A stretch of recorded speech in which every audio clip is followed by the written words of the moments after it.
Aleluia! Vocês estão bem? Amém. Gente, que igreja boa, né, essa aqui? Não senti firmeza, não. Bom, eu acho, tá, Glaucio? Eu acho. É um clima muito agradável. É inexplicável. Não sei dizer. É uma calmaria, uma paz, uma leveza, uma unção. Vocês estão muito abençoados aqui, graças a Deus. Desejamos é que Deus faça com que as coisas caminhem ainda mais, multiplique, Deus aumente, traga mais pessoas, né? Vamos comprar aqui as casas do bairro, em nome de Jesus. Vamos tomando posse, né, gente? Vocês sabem sobre o que a gente vai falar hoje à noite? Vocês estão sabendo, né? Esse assunto é um assunto considerado delicado, porque tem havido muita controvérsia hoje, principalmente por causa do advento das redes sociais, a internet. Então, hoje qualquer pessoa que tem uma conta no Facebook, a pessoa se acha já um catedrático, um PhD em divindade, o maior diabologista de São João do Meriti. E as pessoas vão dar as suas opiniões com toda, né, a autoridade que supostamente tem. E a gente vê muito debate, muita briga sobre essa questão de calvinismo e arminianismo. E eu, particularmente, não sou arminiano. Algumas pessoas supõem que se você não for um, você tem que ser o outro. Eu discordo. Eu não sigo a linha de Armínio, o que ele cria, o que ele pregava, o que ele ensinava. Nunca li nada a respeito do que ele deixou escrito. Mas eu sei que eu sou totalmente contra o calvinismo. E antes da gente mergulhar na palavra, deixa eu até colocar aqui o meu cronômetro, senão a gente vai se embora até meia-noite. Mas antes de mergulhar na palavra, eu trouxe aqui um livro para indicar para vocês. É um livro maravilhoso da editora Reflexão, do Dr. Roger Olson. Esse livrinho vermelho que está aqui na minha mão, o nome dele é Contra o Calvinismo. Ele trata sobre todas as questões necessárias para se ter conhecimento da doutrina calvinista, o que é a predestinação fatalista, essa suposta eleição de Deus de fazer com que algumas pessoas cheguem a alcançar o céu e outras sejam destinadas ao inferno.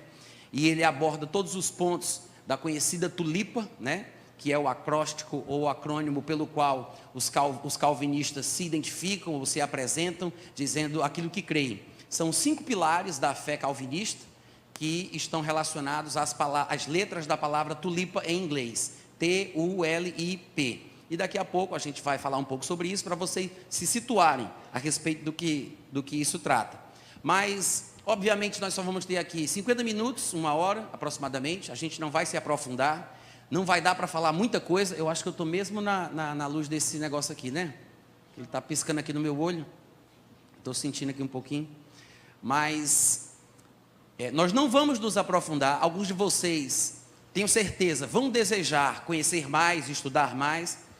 Não tem como a gente pregar a Bíblia toda numa noite só, né? Alguns de vocês talvez saiam até mais confusos, tá? Não é uma promessa, é só uma possibilidade. Tudo bem? Só os vivos, por favor. Vocês podem dizer amém de vez em quando? Só para saber se vocês estão aqui mesmo. Porque eu estou vendo um monte de cara, mas não sei se o espírito e a alma estão presentes.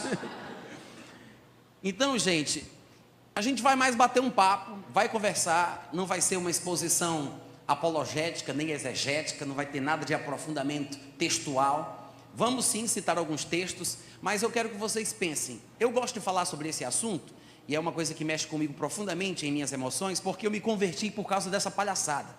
Essa ideia, é palhaçada isso, dizer que Deus pega uma pessoa e joga no inferno e fica rindo da cara da pessoa, porque é para a sua glória. Isso é diabólico. Mas antes de ser crente, eu já desconfiava de que isso não tinha sentido. Eu acabei me deparando com as músicas de um cantor chamado Raul Seixas, e Raul Seixas cantava sobre coisas dessa natureza. De fato, há músicas do Raul, e vocês devem conhecer, alguns de vocês devem saber quem é Raul Seixas, pelo menos quem nasceu de Sacha para cá, talvez não saiba, mas de Sacha para lá, eu acho que não vai haver dúvida, né? Sacha é a filha da Xuxa, para quem não sabe disso também. Mas quem nasceu de Sacha para lá, sabe quem foi Raul Seixas. E hoje em dia, ainda no aniversário de morte do Raul, as rádios tocam, reportagens aparecem na televisão, até mesmo os programas, os jornais televisivos falam sobre o grande Raul Seixas, que foi o pai do rock nacional. E foi através das músicas do Raul que eu me deparei pela primeira vez, ainda na minha adolescência, com esse pensamento filosófico, diabólico, de que Deus poderia estar controlando o meu destino e me fazendo ser o que eu era e me colocar num lugar de sofrimento eterno, pelo simples fato dele querer, né? E eu estou dizendo isso, falando do Raul, porque você vai ver que há certa semelhança entre a filosofia Raul Seixista, vocês sabem o que eu quero dizer, não sabem? Raul Seixista e a filosofia calvinista. Eu sei que aqueles que são defensores do calvinismo podem ficar chateados por eu dizer que é uma filosofia, mas eu acho que na verdade é uma coisa mais do que filosófica, é diabólica, que atrapalha o crescimento do cristão e amargura muitas pessoas. Pode até causar depressão e coisas piores, porque é uma mensagem que realmente não tem base bíblica. As pessoas usam versículos da Bíblia para filosofar em cima do assunto, mas para mim a defesa do calvinismo é simplesmente uma masturbação intelectual, mais nada. E a filosofia calvinista é como um cego com os olhos vendados dentro de um quarto escuro procurando um gato preto que não está lá. Isso é calvinismo, é um labirinto de ideias sem sentido, sem proveito, sem fundamento. Parece sabedoria, mas é ridículo. Me perdoem aqueles que são calvinistas, eu sei que talvez alguns que estejam aqui presentes, que creiam desta forma, tenham algum conhecimento de alguma coisa que poderiam compartilhar comigo, que poderia me abençoar, porque cada um de nós sabe alguma coisa, assim como eu também tenho alguma coisa para poder acrescentar na tua vida, mas como hoje à noite quem prega sou eu, então eu falo e você escuta. Raul Seixas fez uma música chamada Judas, no álbum Mata Virgem. E nessa música, um demônio, pelo menos é o que ele quer sugerir, né, com a entoação de voz que a pessoa que canta faz, ele quer sugerir que o demônio, no início da música, faz uma pergunta para aquele que vai cantar, quem é ele? O demônio chega e diz, ei, quem é você? Vamos, responda. Aquela vozinha assim, bem de precioso, aquela coisa, bem... Aí, o cantor é Judas. Claro, Raul Seixas é quem canta a música, mas ele vai cantar como se fosse Judas. Então ele diz, eu sou Judas. Aí começa a música, parte de um plano secreto, amigo fiel de Jesus. Eu fui escolhido por ele para pregá-lo na cruz. Cristo morreu como um homem, o mártir da salvação, deixando para mim, o seu amigo, o sinal da traição. É porque lá em cima, lá na beira da piscina, olhando os simples mortais, nas alturas, fazem escrituras e nunca nos perguntam se é pouco ou demais. Se eu não tivesse traído, morreria cercado de luz, porque fazia parte dos 12, mas o mundo hoje então não teria a marca sagrada da cruz. E para provar que me amava, pediu outro gesto de amor. Por que outro gesto de amor? Porque a traição, na filosofia de Raul Seixas, nesta música, já era uma expressão de amor, como se Jesus precisasse, como diz o evangelho apócrifo de Judas, para aqueles que têm algum conhecimento desse texto. E ele diz, pediu outro gesto de amor, pediu que o traísse com beijo, que minha boca então marcou, mas, ele faz, é que lá em cima, lá na beira da piscina, olhando os simples mortais, nas alturas fazem escrituras e nunca nos perguntam se é pouco ou demais. Eita, coisa diabólica! É diabólico ou não é? Alguns de vocês parecem que estão com medo. Eu dei esse grito para despertar. Não fica com medo não. Agora, essa filosofia apresentada na música de Raul Seixas é a mesma, com outras palavras, né? Com a eloquência, a retórica do pregador evangélico, é a mesma filosofia, a mesma ideia que o calvinismo ensina. Judas supostamente teria sido predestinado, ele não tinha escolha, ele foi eleito por Deus para trair Jesus, foi escolhido por Deus para fazer o que ele fez. E o argumento lógico que ele apresenta na música chega até ser convincente. Ele diz, se Jesus não tivesse morrido, como é que a gente seria salvo? Se Judas não tivesse traído, como é que a gente poderia estar aqui? Seguindo a mesma linha de raciocínio, a gente tem que dizer, graças a Deus que Adão pecou. E já pensou a desgraça da nossa vida se Satanás não existisse? porque não teria tido a queda, né? Adão não teria caído, Jesus não teria vindo e a gente não teria sido salvo. Satanás, louvado seja o teu nome. Só falta a gente pensar isso. Só que a ideia é que Deus tem o controle absoluto sobre tudo, sobre os mínimos detalhes, sobre cada coisa que acontece. A ideia deles é essa, de que tudo que acontece só acontece porque Deus quer, porque Deus quis. Ou seja, se estamos aqui hoje na igreja, se somos salvos, se é que somos, porque ninguém sabe, só Deus sabe, porque Ele é quem determina quem vai ser ou quem não vai. Não adianta você crer no coração e confessar Jesus, porque pode ser que no final da sua vida você chegue lá na porta e pergunte: Deus, posso entrar? Aí diz: com licença, aí você não está na minha lista, porque você não foi eleito para isso. Você está aqui querendo ser, mas quem decide é Ele. Então, supostamente, alguns estão aqui porque Deus quis que estivesse. Alguns são salvos porque Deus quis que fosse. Mas os que estão no mundo, ou os que nunca vão ser salvos, porque estão impossibilitados pela soberania divina, de poder escolher Jesus como Senhor das suas vidas, estes tais, segundo eles, irão para o inferno. Eu acho, gente, que se uma pessoa está no mundo, vivendo em pecado, rejeitou Jesus, e não veio para a igreja, e insiste assim até o dia da sua morte, e ela faz isso porque Deus quis que ela fizesse, eu acho que uma pessoa dessa merece entrar no céu, porque está fazendo a vontade de Deus. Eu estou pregando muito bem hoje à noite, cadê os amém, aleluia? Não faz sentido, não faz sentido, mas eles acham que isso é a bondade de Deus. Há muitos anos atrás, quando eu ainda morava na cidade de Fortaleza, eu tinha um grupo de oração na minha casa, e vinham pessoas de diversas denominações. E uma determinada amiga minha, que fazia parte de uma igreja onde as pessoas lá pregavam esse tipo de pensamento diabólico, de que Deus é quem determina, e que nem todo mundo pode ser salvo, porque só vai ser salvo quem Deus quer, e os que vão para o inferno vão porque Deus quis que fossem, para a sua glória, para mostrar o seu controle absoluto sobre tudo e sobre todos. Uma amiga minha, que fazia parte desse grupo de oração, uma vez me chegou com uma carta. Em 96 eu me mudei para Campina Grande, para morar com um casal de americanos do Alabama, e o grupo se desfez. Algumas pessoas ficaram em contato comigo, e eu os orientei. Depois a igreja da qual eu faço parte foi aberta lá através desse grupo, mas essa irmã voltou para a sua igreja. E depois de um tempo ela me escreveu uma carta que eu sempre trago comigo, e eu gosto de ler para as pessoas, para elas entenderem o quanto sentimentos como esse, ideias como estas, podem complicar a vida de uma pessoa.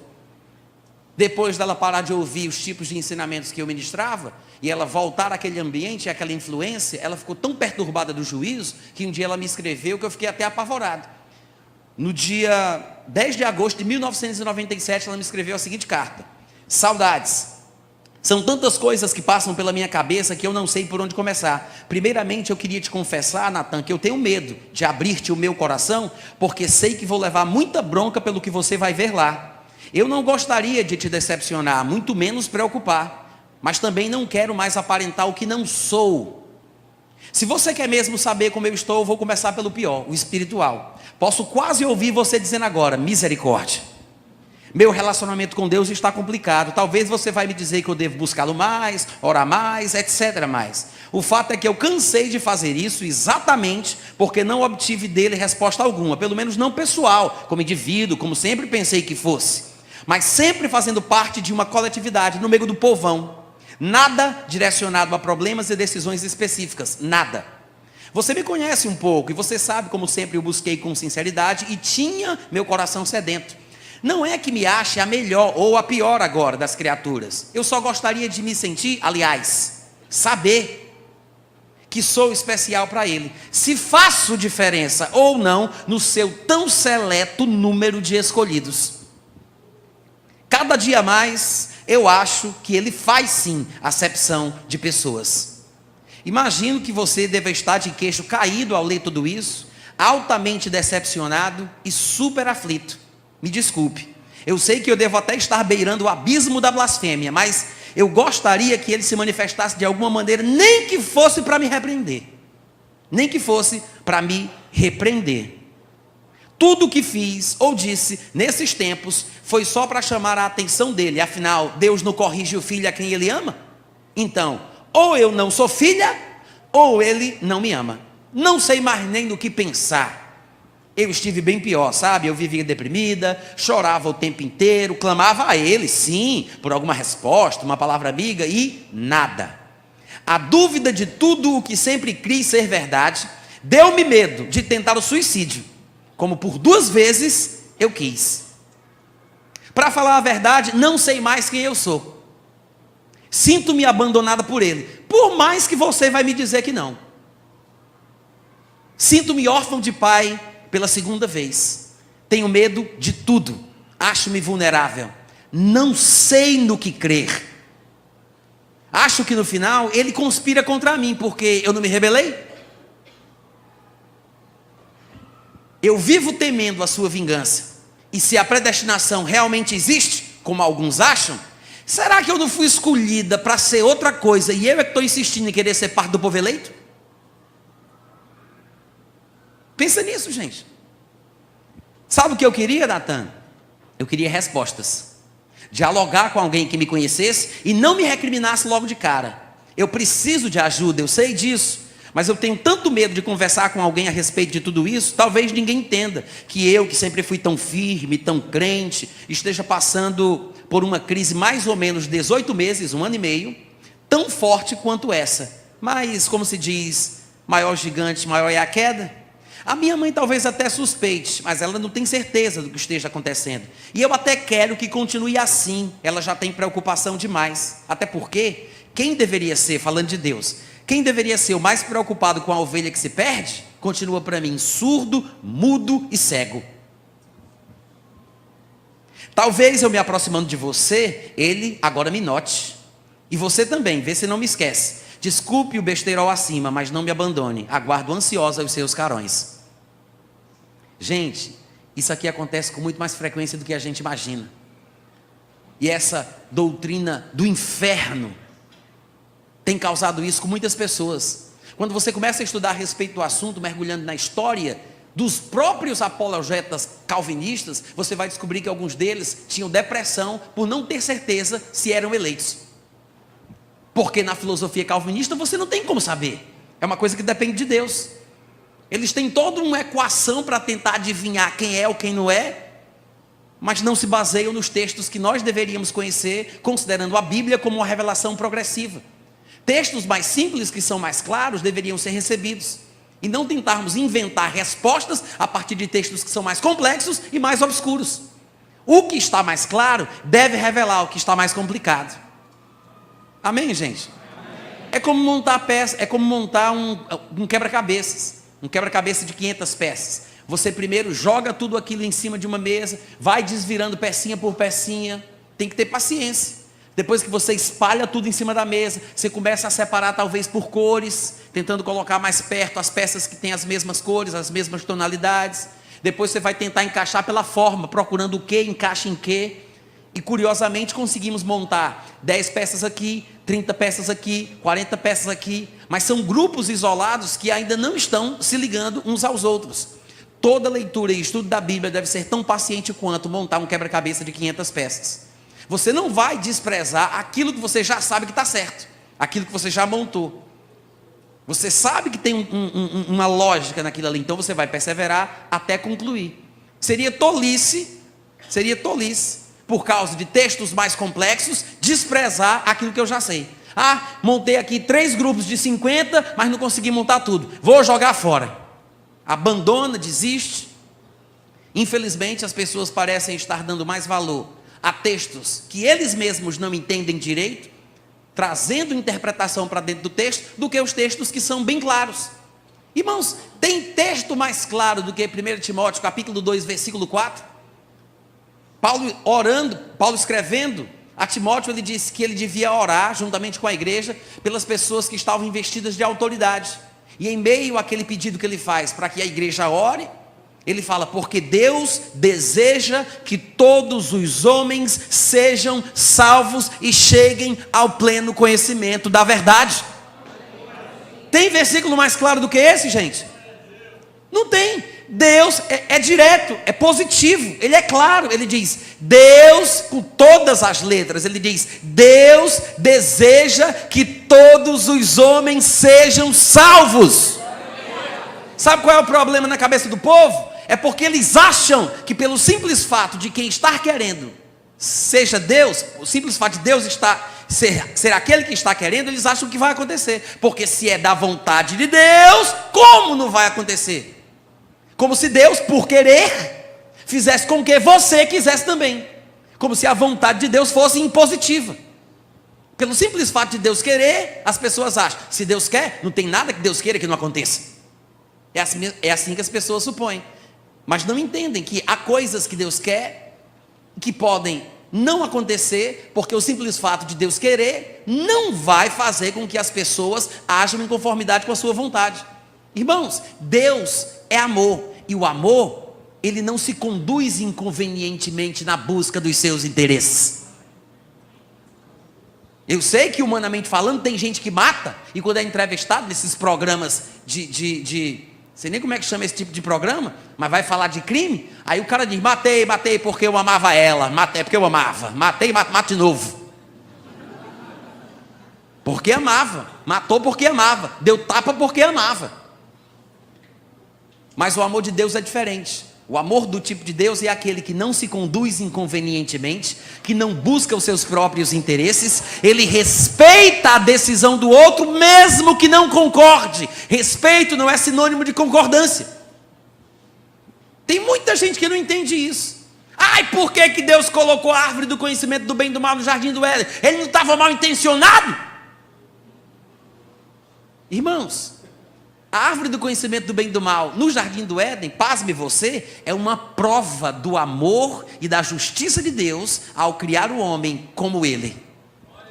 Porque se o homem não tivesse, isso se representa pela árvore do conhecimento do bem e do mal, se o homem não tivesse a possibilidade de pecar na sua vida, de não servir a Deus, de desobedecer a Deus, como ele poderia saber que era livre para fazer o que queria, se ele não tivesse escolha? Ah, gente, eu vou parar de pregar assim. Vocês não entenderam, não? Para pensar. Como é que a gente poderia saber que Deus nos ama de verdade e que nós amamos a Deus como deve ser, se não tivéssemos a opção de não amar?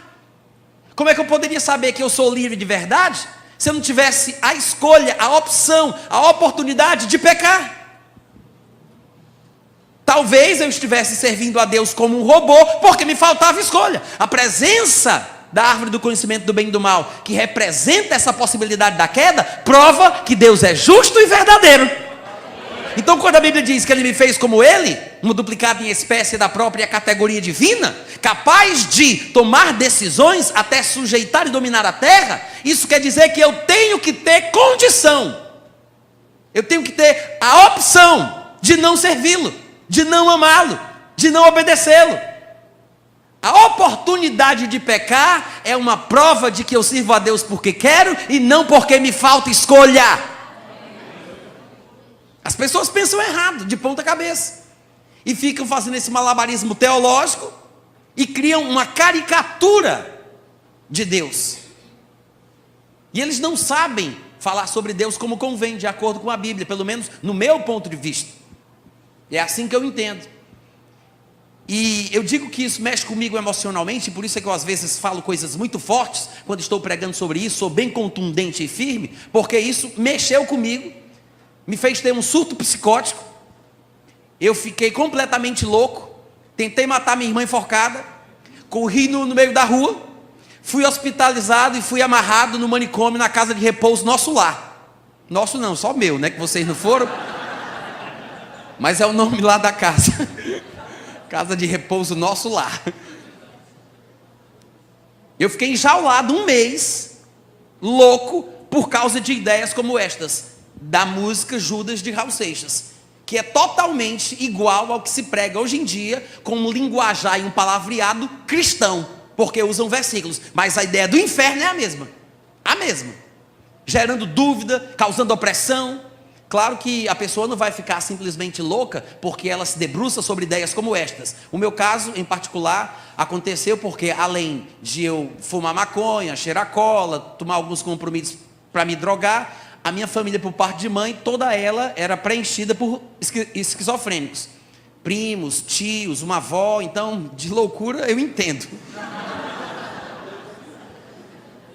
Mas uma coisa juntou com a outra, né? Tem uma certa carga biológica ali que se passa pela geração, mas teve também a questão das drogas, aí juntou uma coisa com a outra, e eu com aquelas loucuras na minha cabeça, meditando, mas isso foi o que me oprimiu. Eu chorava cantando essa música de Judas, porque eu não conseguia aceitar a ideia de que Deus estivesse com esse tipo de controle, fazendo esse tipo de coisa com os homens. Eu já sentia injusto, mas eu achava que eu tinha que me submeter, porque eu não era ninguém, quem manda mesmo é Ele. Se Ele quiser que eu vá para o inferno, eu vou. E aquilo me angustiava. Quando eu me converti, que eu fui congregar na minha primeira igreja, algumas pessoas lá que eram discipuladores e pregadores, que faziam parte do grupo de formadores de opinião da congregação, eles criam nisso. E eles usavam Romanos 9 para atacar com a Bíblia na minha cara, para tentar me convencer a mesma coisa que Raul Seixas não tinha conseguido. Aí eu disse, é um complô, só pode estar me perseguindo. Eu vim do mundo, fui para o manicômio, vim para cá, o pessoal está falando nisso ainda. Aí foi por isso que eu me indignei com essa mensagem. E eu decidi estudar, buscar, orar em línguas, pedir a Deus misericórdia, que Ele me ajudasse, que eu não conseguia entender, que não podia ser. E as respostas, pelo menos, que eu precisava, vieram. Pode ser que as que outras pessoas precisem sejam diferentes das minhas, mas as respostas que eu precisava ter dentro do texto de Romanos 9, eu recebi. E depois você pode até acessar o meu site, natanrufino.com.br, é o meu nome, e lá você vai encontrar áudios, uma seção tem textos, áudios e vídeos. É de graça, gente, pode acessar e edificar a sua vida. Mas se quiser mandar oferta, eu recebo.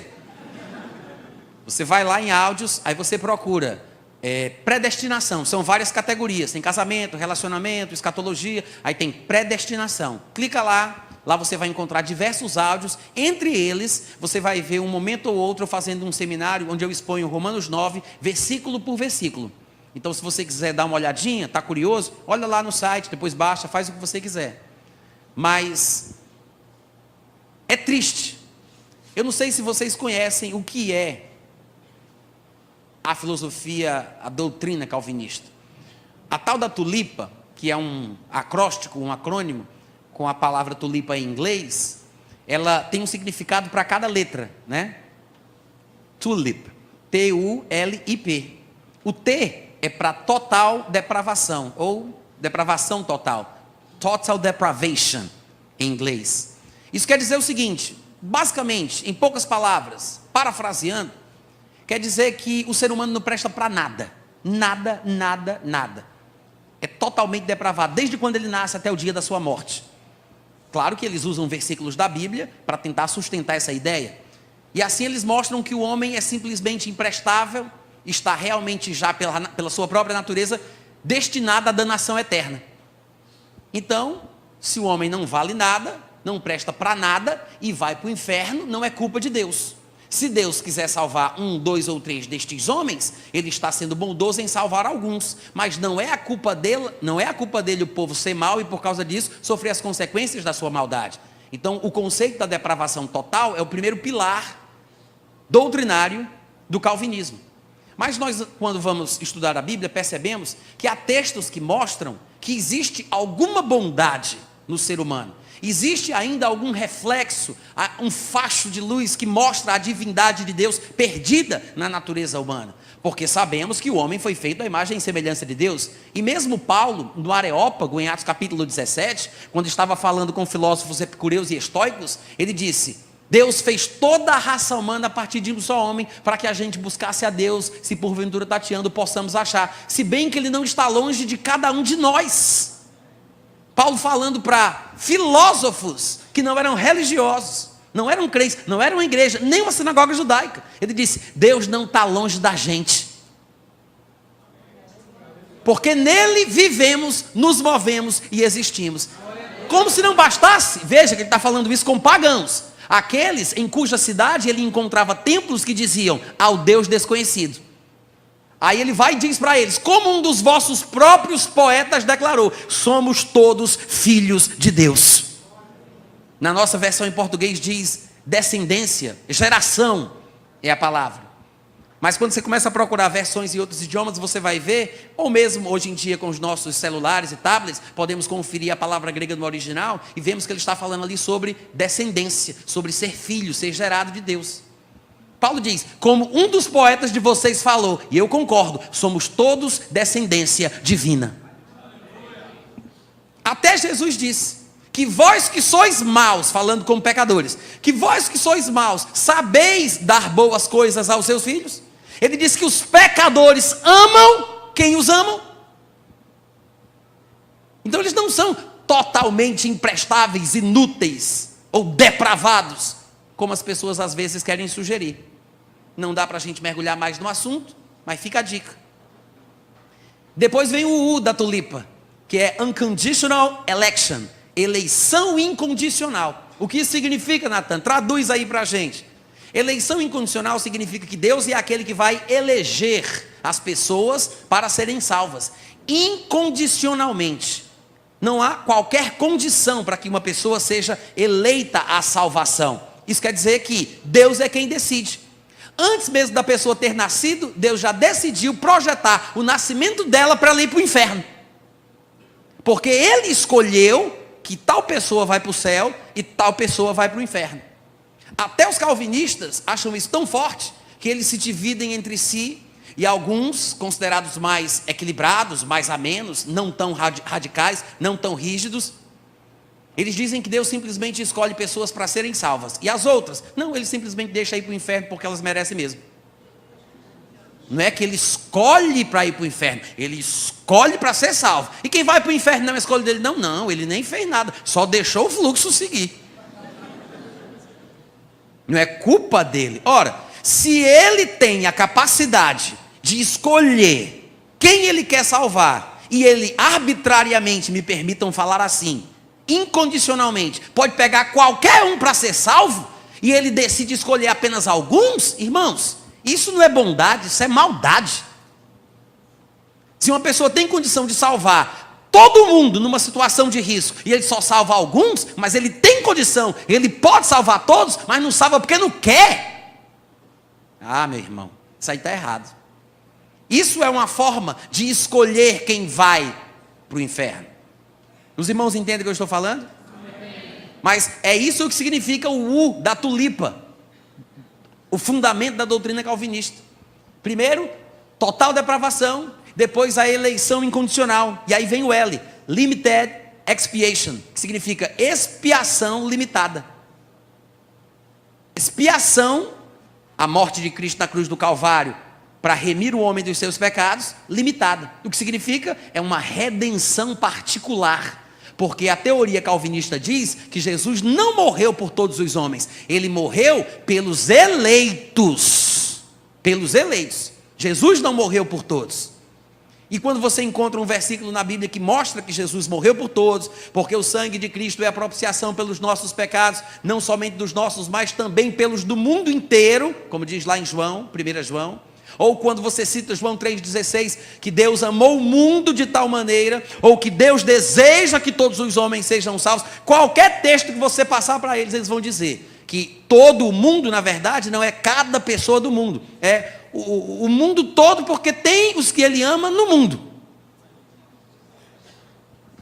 Ou então é todo tipo de homem, africano, brasileiro, angolano, não sei, todo tipo de homem, mas não todos os homens. É assim que eles interpretam passagens como essa, porque eles acreditam que a morte de Cristo é para purificação particular dos que foram eleitos para isso.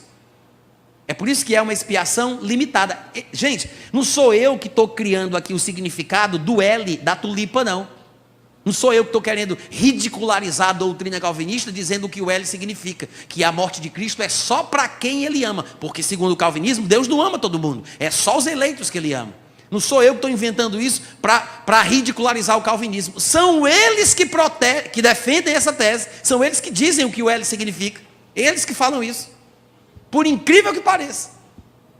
Depois vem o I, que é irresistible grace, a graça irresistível. Ou seja, quem foi eleito por Deus para ser salvo, nem que não queira, vai ser salvo na marra, por cima de pau e pedra. Não tem como resistir à graça de Deus.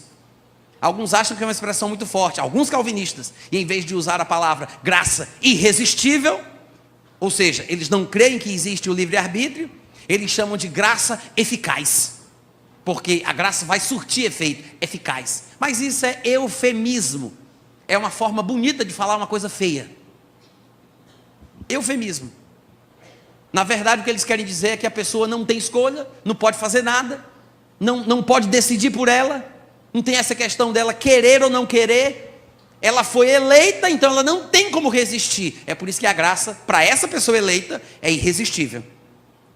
E depois vem o P de Perseverance of the Saints, perseverança dos santos, que é aquele que foi eleito, que não consegue não se salvar, porque para ele é irresistível, esse vai perseverar até o fim, porque ele está predestinado a perseverar. É uma loucura, gente. Isso é uma loucura, é uma doidice. Não faz o menor sentido. E nós vimos, 1 Timóteo 2,4 diz: Deus deseja que todos os homens sejam salvos. Nem todos os homens serão salvos só porque Deus deseja. Nem todos os homens. A Bíblia diz: andarão dois juntos se não estiverem de acordo. Deus pode ter uma intenção, mas não quer dizer que aquilo se manifestará na vida das pessoas por quem Ele almeja aquele cumprimento. Não vai se manifestar porque tem que ter acordo. Não andarão dois juntos se não estiverem de acordo. Deus respeita as nossas decisões, as nossas escolhas. Não quer dizer que Ele concorde, mas Ele respeita. E nós precisamos entender que de fato Deus nos fez como Ele.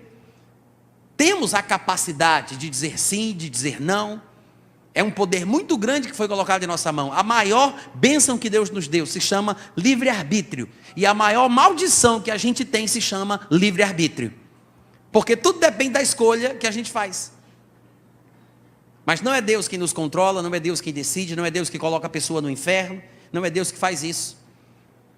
Os irmãos me entendem? Amém. Outra passagem bem importante, em 2 Pedro capítulo 3, versículo 9, está escrito o seguinte: o Senhor Jesus não retarda a sua promessa, a promessa da sua vinda, como alguns a julgam demorada. Pelo contrário, Ele é longânimo para convosco, ou seja, por que parece que Ele demora? Por isso aqui, porque Ele é longânimo para convosco, não querendo que nenhum pereça, senão que todos cheguem ao arrependimento. Gente, isso aqui parece controle para você? Esse versículo que a gente acabou de ler? De jeito nenhum.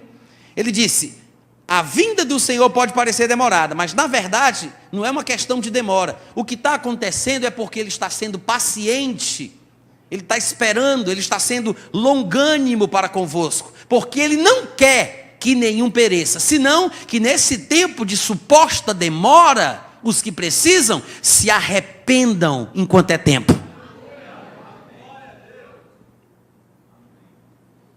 É claro demais para mim.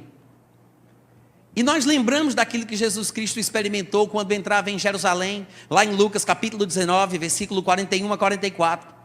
Eu sei que às vezes a gente não associa com essa ideia do livre-arbítrio e da liberdade que o homem tem para escolher, tomar decisões.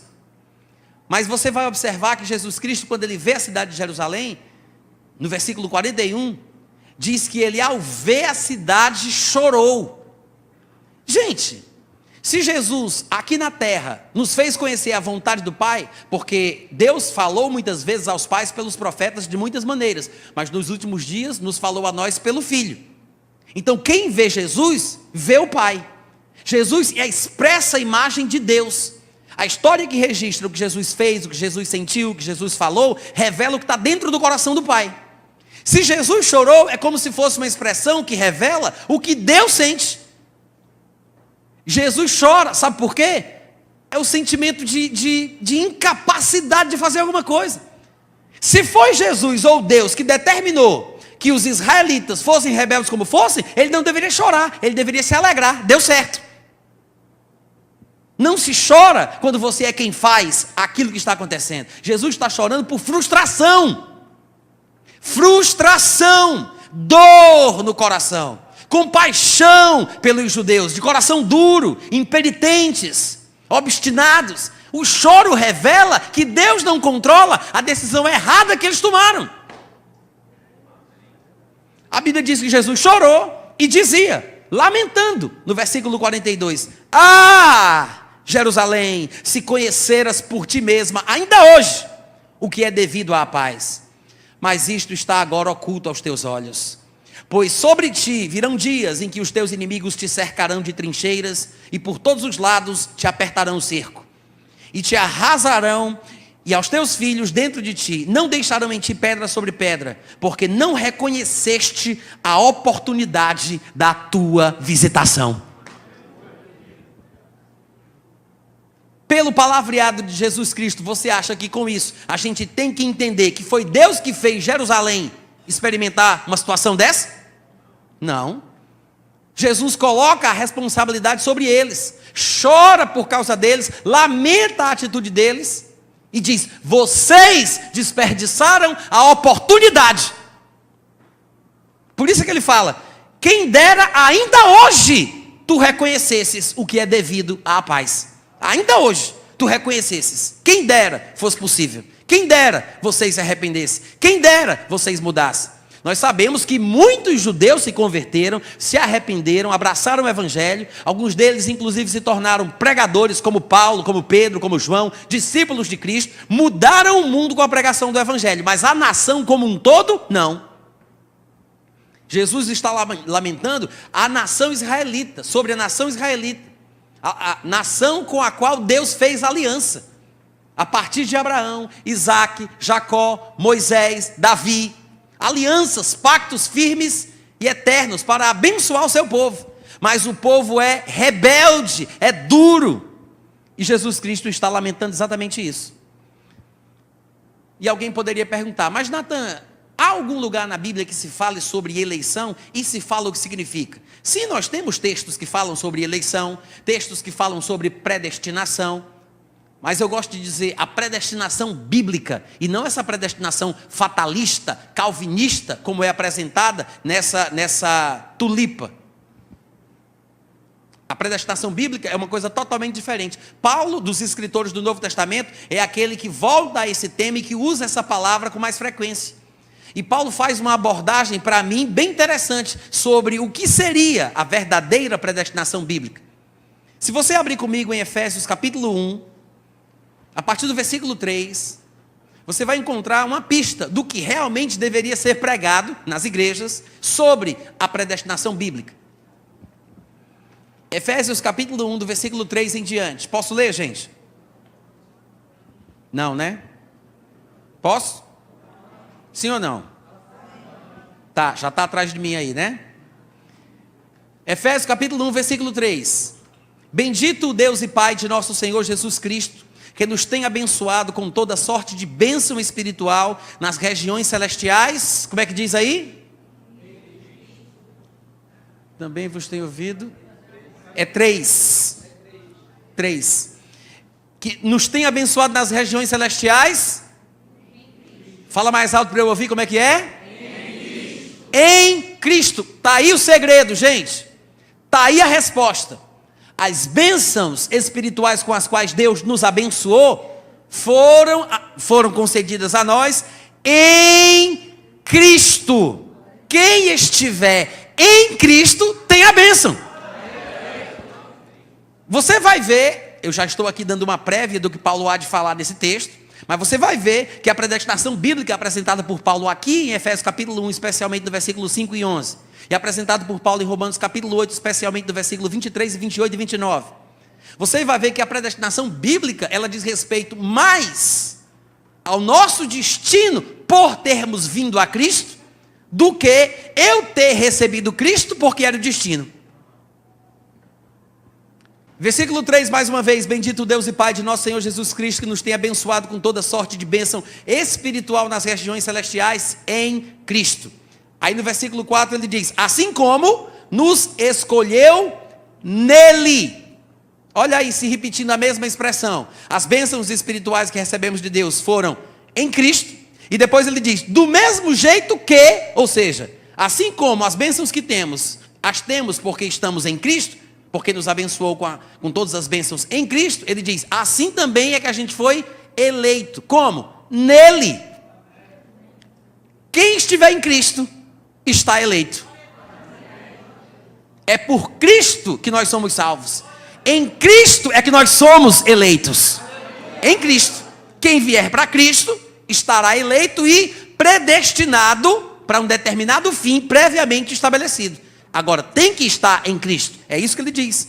Nos escolheu nele, antes da fundação do mundo, para sermos santos e irrepreensíveis perante ele, e em amor nos predestinou. É importante lembrar, eu sei que ele vai dizer, nos predestinou para uma determinada coisa, mas veja que antes da gente ver para o que ele nos predestinou, ele disse, em amor ele nos predestinou. É amor por nós em Cristo. Irmãos, como alguém poderia ser predestinado para o inferno? Em amor. Hein? Não tem sentido. A predestinação está vinculada à doutrina bíblica do amor de Deus pelo ser humano. Qualquer coisa que fuja da ideia bíblica do amor que Deus tem, não é a predestinação correta. Porque, segundo o que acabamos de ler, a predestinação foi estabelecida em amor. Em amor nos predestinou para ele, para a adoção de filhos. Aqui a gente talvez não entenda, porque pensamos que ele está falando que hoje que estamos em Cristo, somos filhos de Deus adotados. Na verdade, é uma expressão pobre.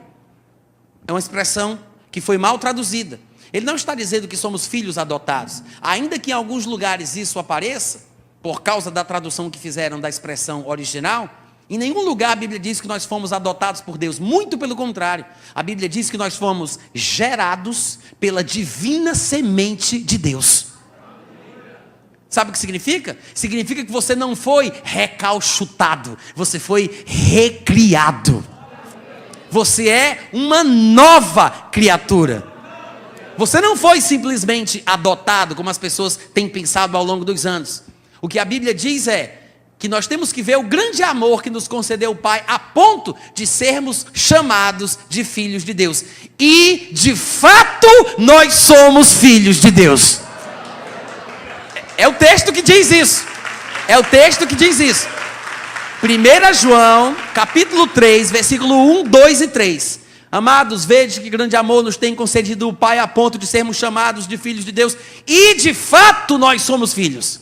Não é só chamado, não é só um apelidozinho que ele deu para a gente, não. Somos chamados, mas somos filhos de fato. Diga, sou filho de fato. Ele diz, de fato nós somos filhos, mas ainda não se manifestou o que nós haveremos de ser. Mas sabemos que quando ele se manifestar, nós haveremos de ser como ele é, porque veremos Jesus Cristo face a face. Haveremos de vê-lo como ele é e seremos semelhantes a ele. Mas somos filhos de fato. A adoção de filhos, irmãos, na cabeça de Paulo, porque é o único que usa essa expressão no Novo Testamento, tem um significado muito específico. E como a gente não entende, até por causa dessa má tradução que nos foi oferecida, a gente fica pensando que ele está falando que a gente foi adotado, que só Jesus é o filho original, e a gente foi adotado. Não, nós fomos gerados pela semente divina, eu nasci de novo e já nasci na família. Nasci de novo, eu nasci. Recriado, não fui recalchutado. E o que é que Paulo quer dizer com isso? Ele mesmo explica em outro texto. A gente vai olhar Romanos capítulo 8, versículo 23, só para a gente saber o que é que Paulo quer dizer com isso, e depois volta para cá. Paulo escreveu Efésios capítulo 1, Paulo escreveu Romanos capítulo 8. Lá no capítulo 8, no versículo 23, ele diz, falando da criação está sujeita à vaidade, ele diz, e não somente a criação, mas também nós que temos as primícias do Espírito Santo, os primeiros frutos que o Espírito produz na nossa vida, nós também, igualmente, gememos em nosso íntimo, aguardando a adoção. Não é assim que está escrito? Está errado então, viu gente? É adoção. Está escrito adoração aí? Está errado. É adoção. Quem tem uma versão aqui que diga adoção? Levanta a mão. Certo, ótimo. O que ele está falando aqui é adoção. Gememos em nosso íntimo, inclusive na minha versão revista e atualizada, de João Ferreira de Almeida, está escrito assim, aguardando a adoção de filhos, do mesmo jeitinho que aparece lá em Efésios. Algumas Bíblias vai ter somente a adoção, não é adoração, não é louvor, não é salva de palma, é adoção. Só que ele diz, aguardamos a adoção, a saber, Ou seja, o que é a adoção? A redenção do nosso corpo. O que de fato significa a adoção de filhos, gente? Como está escrito aí na Bíblia, o que é a adoção de filhos? Segundo Paulo, a expressão adoção de filhos tem um significado mais profundo e significa a redenção do nosso corpo. Porque até Jesus só foi declarado Filho de Deus em poder quando ele foi ressuscitado por Deus dentre os mortos. Está escrito lá em Romanos capítulo 1, versículo 4. Diz que o Evangelho fala de Jesus Cristo, que segundo a carne é descendente de Davi, mas foi designado Filho de Deus em poder pelo Espírito de Santidade através da ressurreição dentre os mortos. E em Atos capítulo 13, versículo 32 e 33, Paulo pregando, ele diz: a promessa que Deus fez aos nossos pais, Deus a cumpriu a nós, seus filhos, ressuscitando Jesus, como também está escrito no Salmo 2: eu hoje te gerei, tu és o meu filho. Jesus é declarado Filho de Deus em poder quando ele ressuscita dos mortos. É por isso que a adoção de filhos é o dia que a gente ressuscitar também. A redenção do nosso corpo. No dia que o nosso corpo for transformado e tivermos o mesmo corpo de glória que Jesus já tem hoje, nesse dia experimentaremos ou tomaremos posse do que Paulo chama na sua doutrina. Infelizmente as pessoas não observam que nos lugares em que Paulo fala sobre a predestinação, ele só fala isso o tempo todo. Observe, por exemplo, se não é exatamente isso que ele diz em Romanos capítulo 8. Você pode abrir comigo lá. Eu sei que a gente leu o versículo 23 ainda há pouco, mas Romanos no capítulo 8, do versículo 26 em diante, o capítulo 8 de Romanos é muito interessante, porque ele fala bastante sobre o propósito da nossa situação aqui na terra, e como a gente pode tirar proveito das dificuldades que experimentamos no mundo como cristãos, porque pode ser uma situação proveitosa, e essas coisas que nos advêm, a perseguição, o sofrimento, a tentação, podem cooperar para o nosso próprio bem, porque assim como, olha aqui para mim, presta atenção, porque assim como Jesus Cristo sofreu na terra, nós também sofreremos, mas se com ele sofrermos, com ele também seremos glorificados. E Paulo diria: porque estou certo por mim mesmo, que os sofrimentos do tempo presente não podem ser comparados com a glória que há de ser revelada em nós. Ele não disse revelada para nós, ele disse que há de ser revelada em nós. Aí chega no versículo 26, depois que ele fala bastante sobre isso, ele diz: e o Espírito também nos ajuda em nossas debilidades, em nossas limitações, em nossas fraquezas, porque tem situação nessa vida que a gente não sabe nem como orar como convém. Não é que o crente não saiba orar, porque Jesus disse: naquele dia, na nova aliança, vós orareis ao Pai no meu nome, e tudo quanto pedirdes vos será concedido. Então a gente sabe orar, a gente ora ao Pai no nome de Jesus. Mas o contexto aqui está falando sobre situações de tribulação, de dor, de sofrimento. Depois você observa o contexto, que ele está falando sobre o sofrimento. Aí ele diz: tem vezes que a gente não sabe nem orar como convém, mas o Espírito intercede por nós sobremaneira com gemidos inexprimíveis. E aquele que sonda os corações sabe qual é a intenção do Espírito, porque é segundo a vontade de Deus que ele intercede pelos santos. Agora, sabemos que todas estas coisas, está implícito, sabemos que todas estas coisas, todos os sofrimentos, todas as tentações, todas as perseguições, tudo que a gente experimenta aqui, cooperam para o bem daqueles que amam a Deus. Ele acabou de dizer lá no versículo 16 e 17, se com ele sofrermos, com ele seremos glorificados, porque tenho por certo que os sofrimentos do tempo presente não podem ser comparados com a glória que há de ser revelada em nós. E em 2 Coríntios capítulo 4, Paulo vai dizer que a tribulação produz a glória. Produz a glória. Então, continuando, ele fala: estas coisas cooperam para o bem daqueles que amam a Deus, daqueles que foram chamados segundo o seu propósito. Porquanto os que de antemão conheceu, também os predestinou para serem conformes à imagem de seu Filho, a fim de que Jesus seja o primeiro gerado dentre os mortos, entre muitos irmãos. Quando a Bíblia fala que a intenção de Deus é que Jesus seja o primogênito, e que Ele tem o propósito de que nós sejamos como Ele, porque Ele nos predestinou para sermos conformes à imagem do seu Filho, Ele não está falando sobre termos a imagem que Jesus tinha quando estava na terra. Ele está falando sobre termos a imagem que Jesus tem tem agora no céu.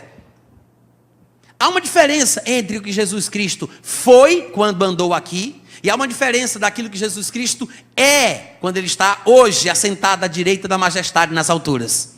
Há uma diferença. Enquanto ele esteve na terra, ele sofria, ele passava por tribulações, né? Ele experimentou exatamente as mesmas coisas. É por isso que ele diz que se a gente sofrer como Cristo, a gente vai ser glorificado como ele, porque é o nosso destino. Se a gente passar pelo que Cristo passou, se a gente sofrer como ele sofreu, pelas mesmas razões que ele sofreu, não estamos falando aqui sobre sofrer desnecessariamente, coisas que Satanás pode colocar na nossa vida, doença, miséria, situações desmoralizantes e paralisantes que Satanás oferece. Eu não estou falando disso, eu estou falando sobre sofrimentos bíblicos.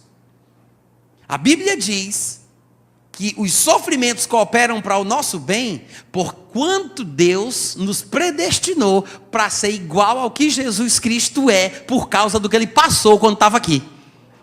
Ele sofreu e entrou na sua glória. Quando eu sofro como ele, eu também serei glorificado. Porque ele me predestinou para ser como ele. Se você conferir comigo em 1 João capítulo 3, aquele texto que eu falei aqui, decorado, mas em 1 João capítulo 3, a partir do versículo 1, veja que ele diz: vede que grande amor nos tem concedido o Pai, a ponto de sermos chamados filhos de Deus, e de fato somos filhos. Por essa razão é que o mundo não nos conhece, porquanto não o conheceu a ele mesmo. Ele diz que nós somos o que Cristo Jesus Cristo foi. Ele disse, não o conheceu. Olha a conjugação verbal apontando para o passado. Ele diz, o mundo não nos conhece, porque não o conheceu. Então João está dizendo, o que nós somos hoje é o que Jesus Cristo foi.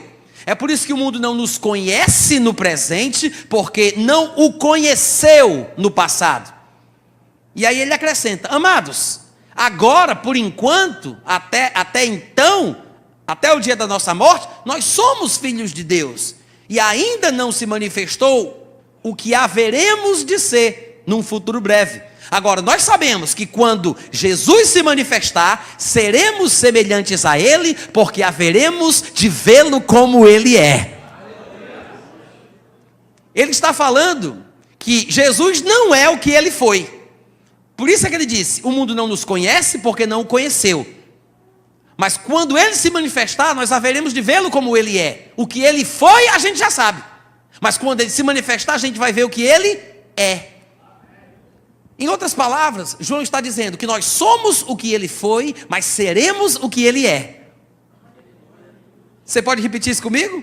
Diga, somos o que Ele foi, mas seremos o que Ele é.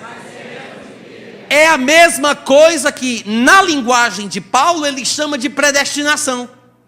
É por isso que a gente viu Efésios capítulo 1 versículo 5, o que é que ele fala? Deus em amor nos predestinou para Ele, para a adoção de filhos. O que é a adoção de filhos? A adoção de filhos é a redenção do nosso corpo. Aí quando chega em Romanos 8, 28 e 29 ele diz, porquanto nos predestinou para sermos conformes à imagem que Jesus Cristo tem. Não a que ele teve, mas a que ele tem hoje, que a gente não sabe qual é. E João fala, é por isso que o mundo não nos conhece, porque não o conheceu. Mas quando ele se manifestar, seremos semelhantes a ele, porque haveremos de vê-lo como ele é. Esse é o nosso destino. Essa é a predestinação bíblica, real. Essa é a predestinação bíblica. Só que as pessoas usam a palavra predestinação isolada do seu contexto para falar sobre tudo o que acontece no mundo, tudo. E não de acordo com o contexto que aparece na Bíblia. Romanos 9 nem está falando sobre predestinação. Pena que a gente não possa falar sobre isso aqui. Até porque não dá para pregar a Bíblia toda numa noite só, né? Mas coloque isso na sua cabeça. A predestinação é para que sejamos a imagem e semelhança de Jesus Cristo. É por isso que nós temos textos e textos que falam a respeito desta espera que temos aqui nesta vida até a manifestação de Jesus. Filipenses capítulo 3, versículo 20, por exemplo, diz o seguinte: a nossa pátria está nos céus, de onde nós estamos aqui na terra esperando, aguardando o Salvador, o Senhor Jesus. E ele continua, o qual transformará o nosso corpo de humilhação para ser igual ao corpo da sua glória, segundo a eficácia do poder que ele tem de até subordinar a si todas as coisas. Por que esse corpo é de humilhação? Porque as coisas que Deus nos deu em nosso espírito são tão grandiosas e tão valiosas, que quando nós percebemos que este tesouro está num vaso de barro, isso é humilhante. É um corpo de humilhação. Mas segundo o que ele acabou de dizer, a vida cristã é uma vida de espera do dia que ele vai vir para me tirar dessa situação humilhante. Porque ele vai transformar o meu corpo de humilhação para que ele seja semelhante ao corpo da sua glória. Em Colossenses também, no capítulo 3, do versículo 1 ao 4, e é o último texto que eu gostaria de ler com vocês, Paulo diz o seguinte: portanto, irmãos, se fostes ressuscitados juntamente com Cristo, buscai as coisas lá do alto, onde Cristo vive, assentado à direita de Deus. Pensai nas coisas lá do alto, não nas que são aqui da terra, porque vocês morreram, e a vossa verdadeira vida, não essa vida que a gente conhece, não essa vida que vivemos aqui embaixo, mas a vida real, a nossa vida está não manifesta ainda, porque estamos esperando no dia que ele vai vir para transformar esse corpo de humilhação para experimentarmos o destino que Deus nos preservou em Cristo. Ele diz: pensemos nas coisas do alto, não nas que são da terra, porque morreste, está oculta. A vossa vida está oculta juntamente com Cristo em Deus. Ele diz: a nossa vida está oculta juntamente com Cristo. Por quê? Porque Cristo não está manifesto. Ninguém vê Jesus Cristo em lugar nenhum. Hoje, ele não está à mostra, ele não está manifesto, ele está oculto. Do mesmo jeito que Cristo não aparece, a nossa vida não aparece. Isso que a gente vê, isso que a gente vive, é passageiro, é temporário. A nossa vida verdadeira, que vai ser o nosso estado final e eterno, é glorioso e está escondido junto com Jesus dentro de Deus. Dentro de Deus, é um plano divino, é o nosso destino, porque fomos predestinados em amor para isso. Está guardado juntamente com Cristo dentro de Deus. Agora, tem um detalhe: quando Cristo, que é a nossa vida, porque Cristo é a nossa vida, o que Ele é hoje, não o que Ele foi quando esteve aqui na terra. Quando Cristo, que é a nossa vida, se manifestar, compadre, aí ele diz: então vós também vos manifestareis com ele em glória. Aleluia! Esse é o nosso destino. Somos predestinados para isso. Alguém poderia dizer: Natan, pelo amor de Deus, gostei, mas me diga aí, eu posso perder essa bênção? Só vou dizer da próxima vez que eu vier. Brincadeira. Claro que pode perder. Claro que pode perder.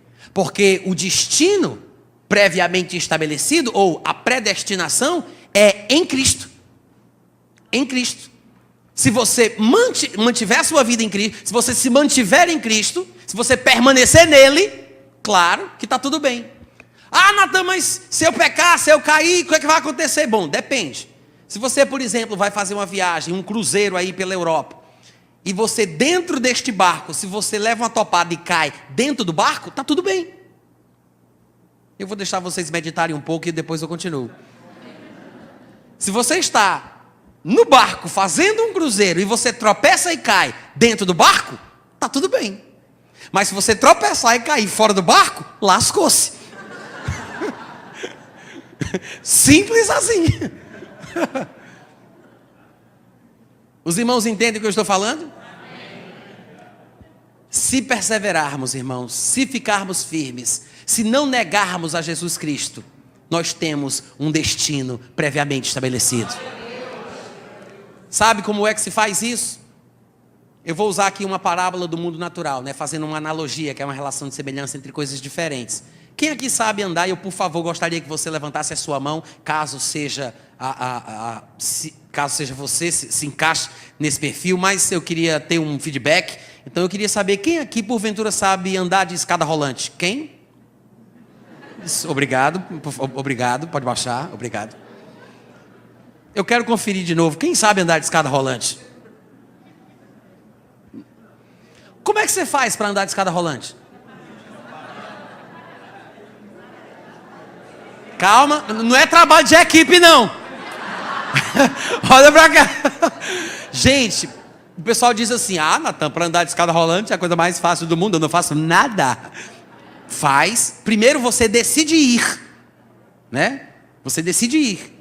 E você dá um passo, pelo menos, para subir na escada. Se você vai dar mais passos para acelerar, não interessa. Mas um passo você tem que dar. Deu o passo, o que é que você faz? Aí sim, você fica firme na decisão que tomou. Se você ficar firme, a escada rolante ela foi projetada de uma forma tal que ela vai te conduzir ao destino previamente estabelecido. Se você sabe andar de escada rolante, você vai conseguir chegar até o fim. Fique firme na decisão que você tomou por Cristo. Fique firme na palavra. E a palavra, que é lâmpada para os teus pés, é luz para os teus caminhos, vai te levar ao destino previamente estabelecido. Ô glória! Amém! Aleluia! Glória a Deus! Aleluia! Maravilha! Você foi abençoado hoje à noite? Muito obrigado pelo carinho, é sempre muito bom estar aqui. Eu espero que eu tenha mais oportunidades de estar com vocês. E, por favor, antes de ir embora, compre os meus livros. Um abraço.